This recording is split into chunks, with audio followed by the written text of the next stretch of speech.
Pour ne rater aucune de nos vidéos, n'oubliez pas de vous abonner et d'activer la cloche. François Bayrou tend-il la main à l'extrême droite?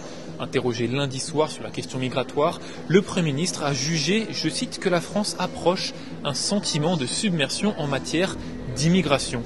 Un vocabulaire directement emprunté à l'extrême droite ainsi qu'à leur thèse du grand remplacement qui fait chemin. Interpellé aujourd'hui dans l'hémicycle par de nombreux députés, le chef du gouvernement n'a pas reculé sur ses propos. Une décision vivement critiquée par la gauche ainsi que par le Parti socialiste avec qui le groupe devait s'entretenir cet après-midi sur la question du budget. Alors le Premier ministre a-t-il franchi une ligne rouge? On est allé poser des questions à l'Assemblée nationale. Il y a deux options. Soit François Bayrou veut cyniquement courir après le Rassemblement national et il insulte les millions de Français qui sont la majorité dans ce pays, qui ont fait barrage au mois de juillet, soit M. Bayrou a dans le cerveau la même bouillie que M. Zemmour, et c'est encore plus grave, ça veut dire que depuis 30 ans, il nous invente une espèce de vernis humaniste qui vient de craqueler. La question des valeurs, la question des principes, la question de la lutte antiraciste, la question du refus du discours de l'extrême droite, elle est prioritaire. On ne peut pas sortir d'une séquence qui a été le barrage républicain, qui a été le sursaut civique des Français pour dire on ne veut pas de l'extrême droite au pouvoir, et avoir un Premier ministre, un ministre de l'Intérieur qui reprennent les thèmes, les termes, les slogans du Rassemblement national et d'Éric Zemmour. Donc moi, ça me déterminera effectivement à vouloir censurer ce gouvernement parce qu'il ne faut pas se compromettre avec l'extrême droite et avec ses propositions politiques. Après les mots du Premier ministre qui a confirmé l'idée qu'il y avait, selon lui, une submersion migratoire dans certaines villes et régions françaises à l'Assemblée nationale, ce qu'il avait déjà dit hier soir sur LCI, le Parti socialiste a pris la décision de suspendre sa participation aux discussions sur le budget qui devaient avoir lieu ce soir. On ne peut pas avoir d'un côté un Premier ministre qui fait la courte échelle au Rassemblement national en reprenant à son compte ces termes, en les justifiant, et de l'autre, un gouvernement qui tient par un accord ou en tout cas une non-censure de la gauche. Nous nous sommes engagés dans cette démarche pour tenter de montrer qu'il pouvait y avoir une alternative à la non-censure du Rassemblement national qui avait entraîné la chute de Michel Barnier. Ce qui se passe aujourd'hui au gouvernement est d'une grande gravité parce qu'il contribue à affaiblir les barrières morales, à donner l'impression qu'il est dans un en même temps entre une discussion avec le Rassemblement national et la gauche. Ça n'est pas possible. Écoutez, je constate malheureusement qu'il y a une dérive d'extrême droitisation de la droite française. Mais je ne pensais pas que ça viendrait à ce que le Premier ministre fasse le porte-parole de M. Zemmour. Parce que c'est l'équivalent du grand remplacement. C'est quand même incroyable d'agiter des fantasmes et des peurs comme ça. Alors que c'est contredit par tous les chiffres qui montrent que la France est loin aujourd'hui d'être le grand pays d'immigration qu'elle a été par rapport à d'autres pays européens. Donc tout ça répond à absolument rien. Et laisser croire aux Français qu'il y a un risque de submersion, qui laisserait supposer une submersion, quand on parle de submersion, c'est qu'il y a un ennemi. Je supposerais donc qu'il y a un ennemi qui est en train de nous envahir, un ennemi de l'intérieur. Bon, je suis très étonné que M. Bayrou, qui a quand même été, nous a habitués à un peu plus de modération, reprenne comme ça des propos de l'extrême droite et de la pire extrême droite. Ce serait une stratégie de se rapprocher de l'extrême droite comme ça? Oui, moi ça fait longtemps que je pense que vous avez une dérive d'extrême droite et que si jamais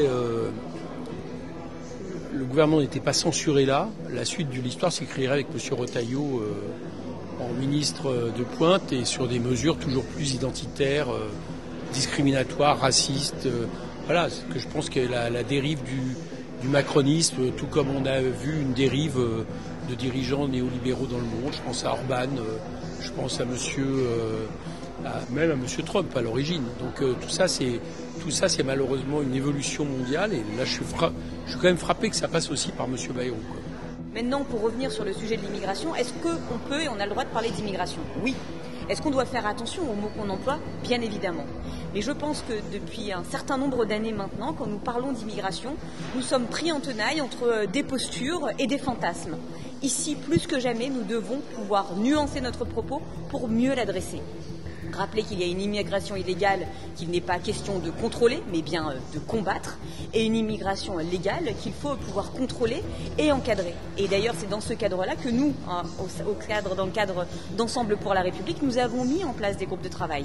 3 sujets, les institutions, les retraites et l'immigration.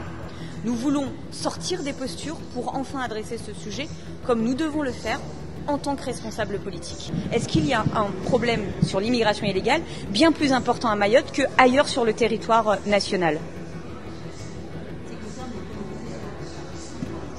Mais parce que vous voulez le connoter aussi à l'extrême droite. C'est comme pendant longtemps, on n'avait pas le droit d'arborer fièrement le drapeau français parce que c'était connoté et appartenant à l'extrême droite. Aujourd'hui, je le redis encore, nous devons pouvoir parler de tout en sortant des postures et en arrêtant d'emprisonner les débats dans des polémiques vaines qui n'apportent aucune réponse, si ce n'est qui fait monter le Rassemblement national. Donc adressons le sujet de l'immigration.